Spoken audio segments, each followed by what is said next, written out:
Hello दोस्तों, मैं मुकेश गुप्ता आप सभी का अपने यूट्यूब चैनल तिरहुत संवाद लाइव में हार्दिक स्वागत करता हूं। यह एक प्रकार का शैक्षणिक चैनल है जो बीपीएससी तैयारी 3 और अन्य परीक्षाओं के लिए बनाया गया है। तो चलिए आज हम लोग समान अध्ययन जो कि 40 प्रश्न पूछे जाते हैं उससे हम 50 प्रश्नों का सेट लेकर उपस्थित हूँ जो परीक्षा की दृष्टि से अति महत्वपूर्ण है। तो चलिए इसको अच्छे से कीजिएगा और अंत में आप बताइए कि आपका 50 में कितने सवाल का जवाब सही होते हैं। चलिए हम लोग वीडियो प्रारंभ करते हैं। इंद्रधनुष कितने रंग होते हैं? इंद्रधनुष कितने रंग दिखाता है? कितने रंग दिखाता है दोस्तों? तो 7 रंग दिखाता है। नंबर ए हो जाएगा। 7 रंग बैगनी या पिनाला होता है, आप लोग जानते ही हैं। चलिए दूसरा सवाल है, इलेक्ट्रॉन के खोज करता थे, तो इलेक्ट्रॉन के खोज करता थे जे थॉमसन। राइट आंसर हो जाएगा नंबर ए। चलिए अगला सवाल है, मैडम कामा ने भारत के तिरंगे स्वतंत्रता ध्वज को कहाँ फहराया था? कहाँ फहराया था दोस्तों? तो स्टूटगार्ड में। कहाँ फहराया था? स्टूटगार्ड। नंबर सी हो जाएगा। चलिए अगला सवाल, महिला सेक्स हार्मोन है, महिला सेक्स हार्मोन कौन सा है दोस्तों? एस्ट्रोजन। नंबर ए जो हो जाएगा एस्ट्रोजन। चलिए अगला सवाल है, भारत में सबसे बड़ी ग्रीनफील्ड रिफाइनरी स्थापित होगी। अब कहाँ होगी दोस्तों? तो बी हो जाएगा। इसका राइट आंसर क्या हो जाएगा? बी हो जाएगा, महाराष्ट्र में। नंबर बी हो जाएगा, महाराष्ट्र में। चलिए अगला सवाल, SONAR सोनार संक्षिप्तीकरण है, मैंने इसका फुल फॉर्म क्या होगा?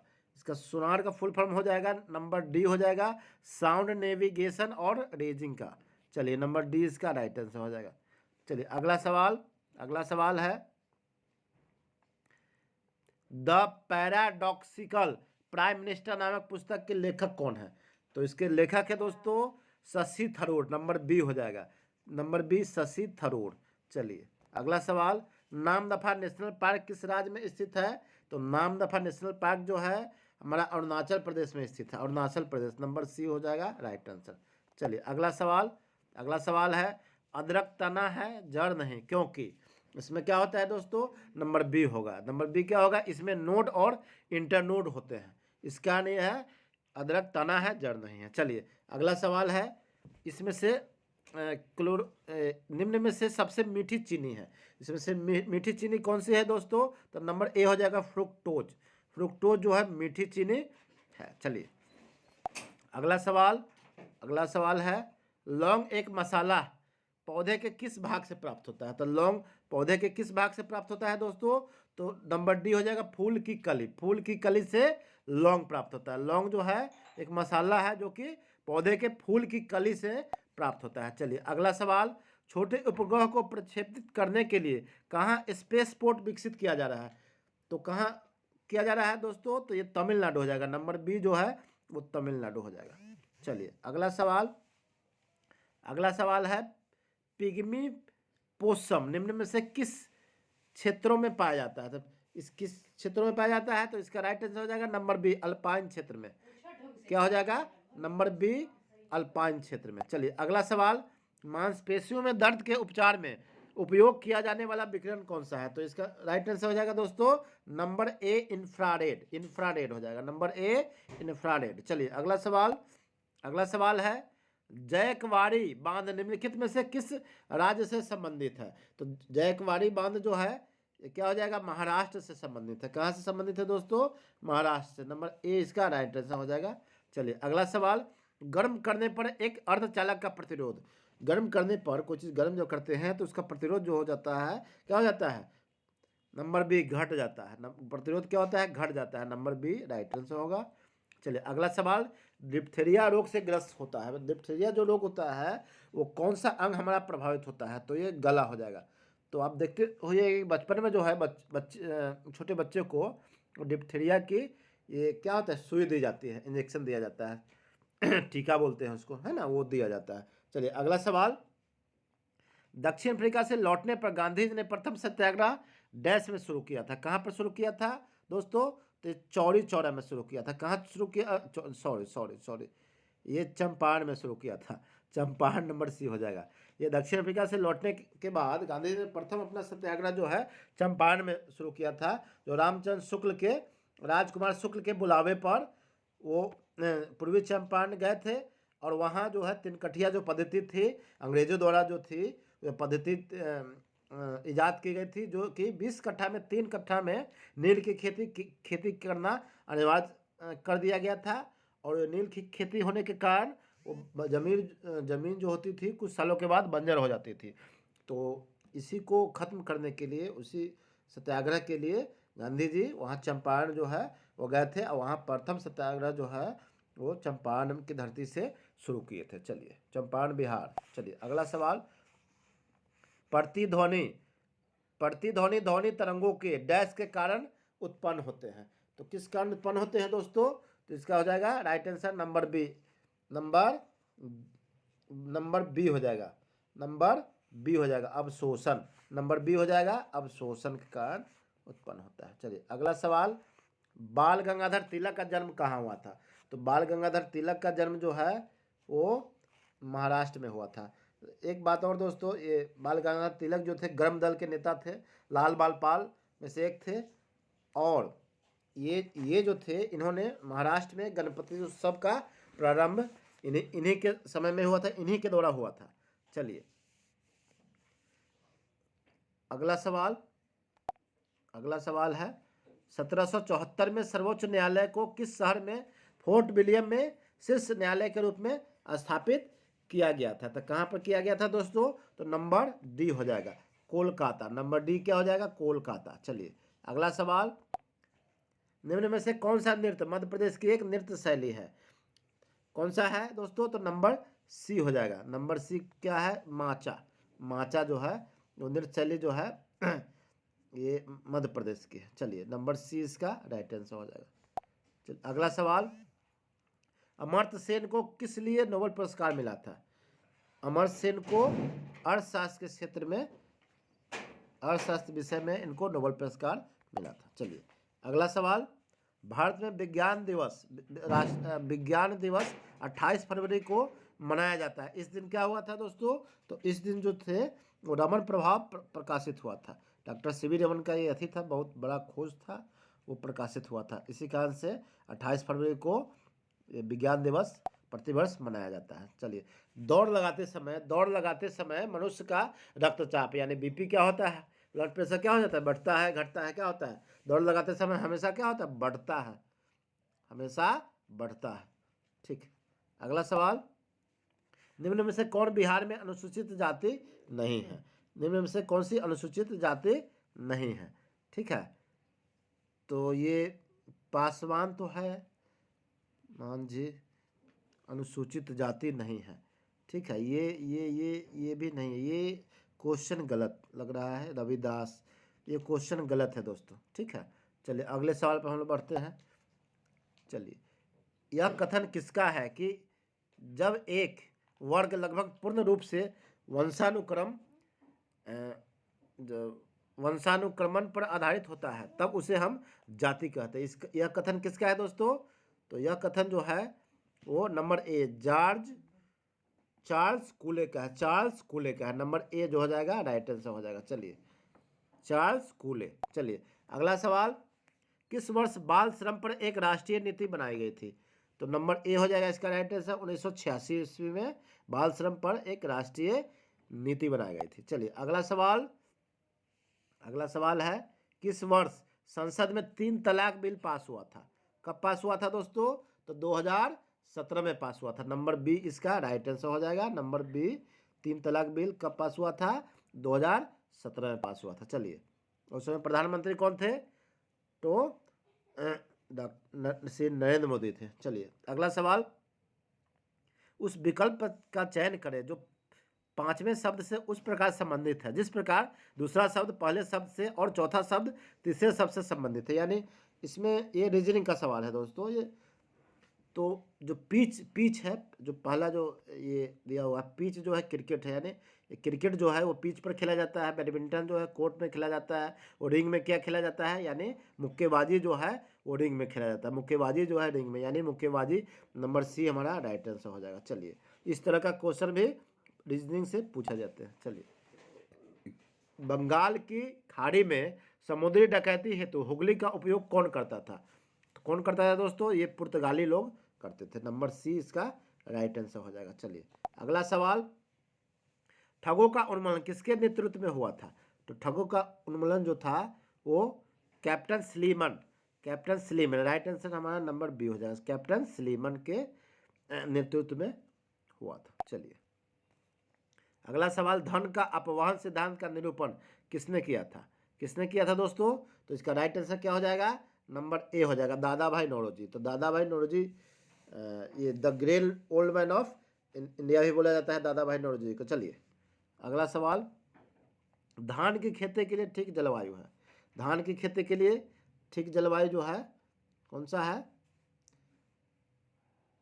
धान की खेती के लिए ठीक जलवायु है कौन सा है? ये हो जाएगा बिहार में। बिहार में जो है वो धान की खेती मतलब दोमट मिट्टी जो है यहाँ पे इसके लिए उपयुक्त होता है, तो ये बिहार हो जाएगा। ये ऑप्शन बेसिस है, ये बिहार आपका हो जाएगा। चलिए नंबर डी इसका राइट आंसर हो जाएगा। इसमें कंफ्यूज नहीं होना है दोस्तों, जो आपका ऑप्शन दिया हुआ है ऑप्शन को अच्छे से पढ़ेंगे, ठीक है? तो ऑप्शन बेसिस है, उस पर हम लोग पढ़ेंगे। चलिए भारतीय सेना के सर्वोच्च सेनानायक हैं कौन होते हैं दोस्तों? भारत के राष्ट्रपति होते हैं, प्रधानमंत्री होते हैं, रक्षा मंत्री होते हैं, या उच्चतम न्यायालय के मुख्य न्यायाधीश होते हैं। तो ये निश्चित रूप से ये भारत के राष्ट्रपति ही भारतीय सेना के सर्वोच्च सेनानायक होते हैं। और संवैधानिक जो है सर्वप्रमुख कौन होते हैं? ये राष्ट्रपति होते हैं, है ना। उसके बाद जो है वो राष्ट्रपति के बनने के लिए 35 वर्ष की उम्र सीमा होती है कम से कम, ठीक है। और राष्ट्रपति जो होता है भारत का प्रथम नागरिक होता है। और आप लोगों के लिए एक सवाल है कि भारत का द्वितीय नागरिक कौन होता है? चलिए इसका आंसर आप लोग दीजिए, तब तक अगले सवाल की तरफ हम लोग बढ़ते हैं। चलिए अगला सवाल है, उच्चतम न्यायालय के मुख्य न्यायाधीश लवलोंग वाइल्ड लाइफ सेंचुरी कहाँ स्थित है? तो ये कहाँ स्थित है दोस्तों? ये आपको डी यानी झारखंड में स्थित है। कहाँ पे स्थित है? झारखंड में स्थित है, ठीक है। चलिए इससे पहले हमने सवाल पूछा था कि भारतीय ये राष्ट्रपति के बाद जो है द्वितीय नागरिक कौन होता है? तो द्वितीय नागरिक जो है वो राष्ट्रपति की पत्नी होती है। चलिए अगला सवाल, मकर संक्रांति के त्यौहार को भारत के किस हिस्से में उत्तरायण के रूप में जाना जाता है? तो इसका राइट आंसर दोस्तों हो जाएगा नंबर बी हो जाएगा, गुजरात। नंबर बी हो जाएगा गुजरात। चलिए अगला सवाल, रेगुड़ मिट्टी को डैश मिट्टी के नाम से भी जाना जाता है। रेगुड़ मिट्टी को, चूंकि ये रेगुड़ मिट्टी जो होती है ये ज़्यादातर हमारे दक्षिण भारत में पाई जाती है। और ये मिट्टी जो होती है वो कपास की खेती के लिए उपयुक्त होती है। तो ये दोस्तों ये इसको काली मिट्टी भी कहा जाता है। क्या कौन सा मिट्टी भी कहा जाता है? काली मिट्टी भी कहा जाता है। तो राइट आंसर क्या हो जाएगा? नंबर ए हो जाएगा। चलिए अगला सवाल, किस ब्रिटिश गवर्नर ने अवध के बारे में कहा था कि यह चेरी फल एक दिन हमारे ही मुंह में आकर गिरेगा? किसने कहा था दोस्तों? तो इसका राइट आंसर हो जाएगा नंबर डी हो जाएगा, डलहौजी यानी लॉर्ड डलहौजी हो जाएगा। नंबर डी हमारा राइट आंसर हो जाएगा। चलिए अगला सवाल, भारत के राष्ट्रपति का नाम बताइए जो बिहार में पैदा हुए थे। तो वो कौन थे दोस्तों? तो ये हमारे अपने डॉक्टर राजेंद्र प्रसाद से, तो भारत के प्रथम राष्ट्रपति भी थे। और जो संविधान निर्मात्री जो समिति थी उसके अस्थायी अध्यक्ष भी थे, है कि नहीं। इनका जन्म जो है 3 दिसंबर 1884 ईस्वी में सिवान भारत के बिहार के सिवान जिले के जीरादेई नामक स्थान में हुआ था। चलिए अगला सवाल इस प्रकार है, भारत में प्रथम उर्वरक कारखाना कहाँ स्थापित हुआ था? कहाँ स्थापित हुआ था? तो नंबर ए 1906 ईस्वी में। मैंने कब हुआ था, कहाँ नहीं दोस्तों, कब हुआ था? तो 1906 ईस्वी में हुआ था। नंबर ए इसका राइट आंसर हो जाएगा। चलिए अगला सवाल, निम्नलिखित में से किसे भारत की सबसे छोटी नदी माना जाता है? तो सबसे छोटी नदी जो है वो नंबर ए हो जाएगा, अरवरी को माना जाता है। चलिए नंबर ए जो है वो राइट आंसर अरवरी हो जाएगा, सबसे छोटी नदी भारत की। चलिए अगला सवाल, निम्न में से कौन महानदी की सहायक नदी नहीं है? चलिए इसका राइट आंसर क्या हो जाएगा दोस्तों? इसका राइट आंसर हो जाएगा नंबर डी मंजीरा। नंबर डी मंजीरा हो जाएगा। चलिए अगला सवाल है, शक्ति स्थल संबंधित है। तो दोस्तों इसमें जो भी दिया हुआ है, इसमें ऑप्शन दिया हुआ है, जवाहरलाल नेहरू, इनका बोला जाता है शांति वन। क्या बोला जाता है? शांति वन। इसके समाधि स्थल को शांति वन बोला जाता है, ठीक है। महात्मा गांधी को राजघाट बोला जाता है, ठीक है। उसके बाद लाल बहादुर शास्त्री को विजय घाट बोला जाता है, ठीक है कि नहीं। और ये और इंदिरा गांधी के जो होता है, इनके समाधि स्थल को, इन्हीं के समाधि स्थल को शक्ति स्थल बोला जाता है। नंबर डी हमारा राइट आंसर हो जाएगा। तो दोस्तों चारों, इससे 4 सवाल तैयार हो गए, ठीक है। जवाहरलाल नेहरू के जी के समाधि स्थल को शांति वन, महात्मा गांधी जी के समाधि स्थल को राजघाट, लाल बहादुर शास्त्री जी के समाधि स्थल को विजय घाट, और इंदिरा गांधी जी के समाधि स्थल को शक्ति स्थल के नाम से जाना जाता है। चलिए अगला सवाल इस प्रकार है, निम्नलिखित में से किस देश का संविधान दुनिया का सबसे छोटा संविधान है। ऐसे तो ये बहुत पावरफुल देश है, लेकिन इसका सबसे छोटा संविधान, तो दोस्तों वो देश कौन सा है, वो देश हमारा है संयुक्त राज्य अमेरिका, ठीक है। नंबर सी इसका हो जाएगा संयुक्त राज्य अमेरिका। इसको यूएसए भी बोला जाता है, USA, United states of America भी बोला जाता है। और आप लोगों के लिए एक सवाल कि विश्व का सबसे बड़ा संविधान कौन सा है, लिखित संविधान कौन सा है, किस देश का है। तो चलिए इसका राइट आंसर क्या हो जाएगा, वो अपने भारत का है। चलिए अगला सवाल, नीली क्रांति का संबंध है, अर्थ क्या है। नीली क्रांति किसे कहा जाता है, किस डेयरी को कहा जाता है, डेयरी का सघन विकास को, मत्स्य पालन को, फसलों का विकास को, या फलों का विकास को। तो दोस्तों इसका राइट आंसर क्या हो जाएगा, मत्स्य पालन को। नीली क्रांति जो है वो मत्स्य पालन को कहा जाता है, मछली पालन को बोला जाता है। नंबर 20 का राइट आंसर हो जाएगा। चलिए अगला सवाल, प्रसिद्ध रत्नागिरी मठ किस भारतीय राज्य में स्थित है। तो दोस्तों इसका राइट आंसर हो जाएगा number C Orissa, number C Orissa हो जाएगा। चलिए अगला सवाल, शिक्षा का अधिकार अधिनियम को किस वर्ष अधिनियमित किया गया था। तो ये शिक्षा का अधिकार अधिनियम जो है 2009 ईस्वी में आया था, लेकिन ये जो अपना असली रूप में जो जिससे लागू हुआ था 1 अप्रैल 2010 को लागू हुआ था। चलिए इसको याद रखेंगे। चलिए अगला सवाल और इस सामान्य अध्ययन का ये अंतिम सवाल भी है, 50वां सवाल है। चलिए क्वेश्चन है, तुलबुल परियोजना किस नदी पर है। तो तुलबुल परियोजना दोस्तों ये झेलम नदी पर है। नंबर डी इसका राइट आंसर हो जाएगा। चलिए इस प्रकार से समान अध्ययन से हमने 50 सवालों को देखा। आप लोग बताइएगा कि आप लोगों का कितना 50 में सही हुआ, क्योंकि अंतिम चरण में है, परीक्षा जो है अगले माह में है। तो आप लोग अच्छे से तैयारी कीजिए, वीडियो के अंत तक बने रहिए, और चैनल को लाइक, सब्सक्राइब और शेयर करना ना भूलें। चैनल पर नए हैं तो बेल आइकन दबाएं और वीडियो को साझा करें, ताकि और लोगों को भी इसका फ़ायदा मिल सके। और इसको सब्सक्राइब कर लें ताकि आपका नोटिफिकेशन जो है आपको बराबर मिलता रहे। चलिए जय हिंद, वंदे मातरम।